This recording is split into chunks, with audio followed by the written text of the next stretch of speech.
L'éducation doit-elle reposer sur la contrainte? Thèse. Ce n'est que par la contrainte que l'on peut éduquer. Elle seule peut corriger l'égoïsme naturel. Antithèse. Bien éduquer, c'est diriger les penchants naturels de chacun. Il ne faut surtout pas user de contraintes. Thèse. L'éducation doit reposer sur la contrainte. En effet, l'égoïsme pousse chaque être à ignorer la société dans laquelle il vit. Or, en dehors de celle-ci, l'homme ne peut pas véritablement être lui-même.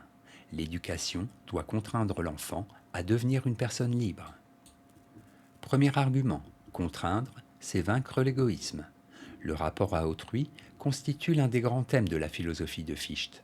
Pour lui, la destination de l'homme est de parvenir à un accord total avec lui-même.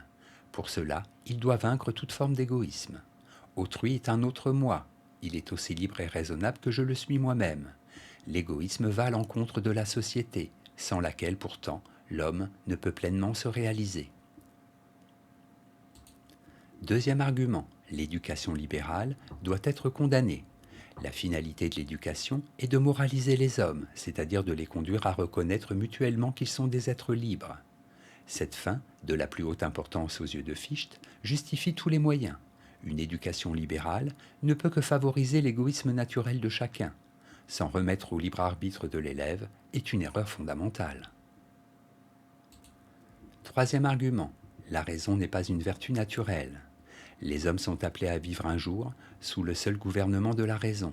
Alors seront-ils à la fois parfaitement libres et entièrement dévoués à la société.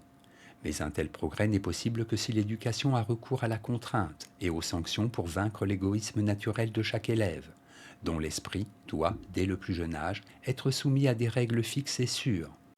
Bref, l'éducateur doit corriger la nature égoïste de l'élève. Pour le conduire à la raison, il doit utiliser la contrainte. Antithèse. Contrainte et punition ne permettent pas d'enseigner des valeurs telles que la liberté et le respect. L'éducation doit permettre à l'élève de développer ses propres facultés naturelles, de manière positive.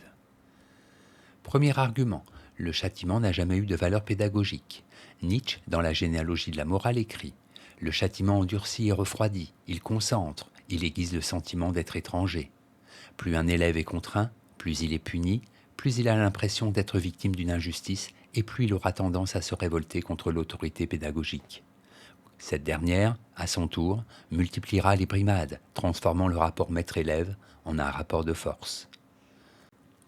Deuxième argument, la nature de l'homme n'est pas mauvaise. Rousseau, dans l'Émile, constate que les hommes deviennent méchants. C'est à chercher comment il faudrait s'y prendre pour les empêcher de devenir tels qu'il a écrit ce livre. Ces principes d'éducation reposent sur le respect des penchants naturels de l'enfant, de l'adolescent. Ce respect n'est pas un laisser-aller. L'éducateur doit veiller à conserver la bonté originelle des mouvements de la nature. Troisième argument, l'éducateur est avant tout un tuteur.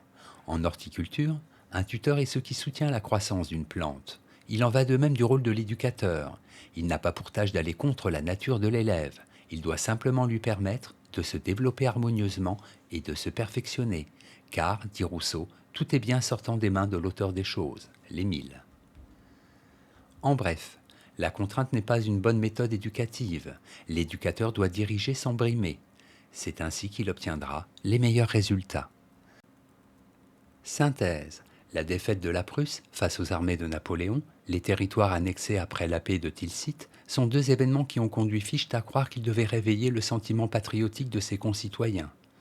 Reprenant dans le discours à la nation allemande les idées développées en 1794 dans ses conférences sur la destination du savant, il leur donne un tour plus radical. Il ne récuse plus l'idée selon laquelle le savant, c'est-à-dire le philosophe, doit être capable d'éduquer la nation sans avoir recours à la contrainte. Ces circonstances historiques particulières ne doivent pas faire oublier que, d'une manière générale, la philosophie n'a jamais véritablement défendu la valeur éducative de la contrainte et de la punition. En effet, à chaque fois que l'homme a voulu aller contre ses instincts, ses penchants, ses passions, en croyant bonifier sa propre nature, il est toujours parvenu à des résultats désastreux. Note et commentaires. Éducation.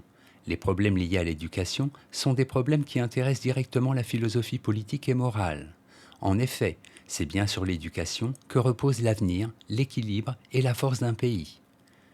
Il n'est pas un grand philosophe qui ne lui ait consacré une partie de sa réflexion. Il semble aujourd'hui extrêmement dangereux que les pouvoirs politiques lui attachent si peu d'importance et surtout lui consacrent si peu de moyens matériels.